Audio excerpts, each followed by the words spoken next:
কি জবাব দিবেন মাননীয় আইজিপি সাহেব? কি জবাব দিবেন মাননীয় বিচারপতি সাহেব? কি জবাব দিবেন মাননীয় প্রধানমন্ত্রী? কি জবাব আছে আপনাকে ওই গার্মেন্টসের কর্মীকে লাশ বানিয়ে মায়ের কোলে ফেরত পাঠানোর কোন অধিকার রয়েছে? আপনি যদি দায়িত্ব গ্রহণ করেছেন, নিরাপত্তা দিতে যদি ব্যর্থ হন, তাহলে আপনি সসম্মানে গদি থেকে ছেড়ে যান। আবার কবে দেখা হবে আমি জানি না, তবে একটা দাবি করে যাব, আমি সাইদি আল্লাহর এক নগণ্য গোলাম।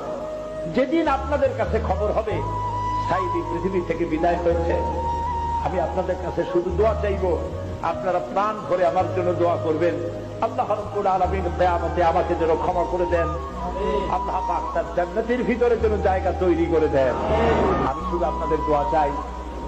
আর কিয়ামতে আমি চাই যারা আমাকে ভালোবাসলেন, যারা আমাকে মহব্বত করেন, তাদের সংখ্যা আমি জানি অনেক অনেক অনেক বেশি।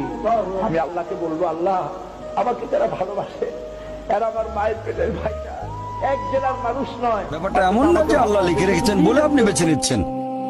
যেহেতু আপনি এটাই বেছে নেবেন, তাই আল্লাহ আগে লিখে রেখেছেন।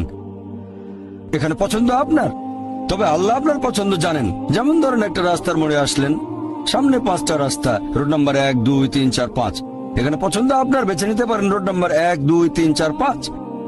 আপনি গেলেন রোড 2-এ। এটা আগে থেকেই লেখা আছে আপনার নিয়তিতে যে আপনি যাবেন 2 নম্বর রোডে। ব্যাপারটা এমন না যে আল্লাহ লিখেছেন বলে আপনি করছেন। যেহেতু আপনি এটাই বেছে নেবেন, তাই আল্লাহ আগে লিখে রেখেছেন। তাহলে পছন্দ আপনার। আপনি চাইলে টাকা উপার্জন করতে পারেন ভালো কাজের মাধ্যমে, হালাল উপায়ে, অথবা পারেন চুরি করে হারাম উপায়ে। পছন্দ আপনার।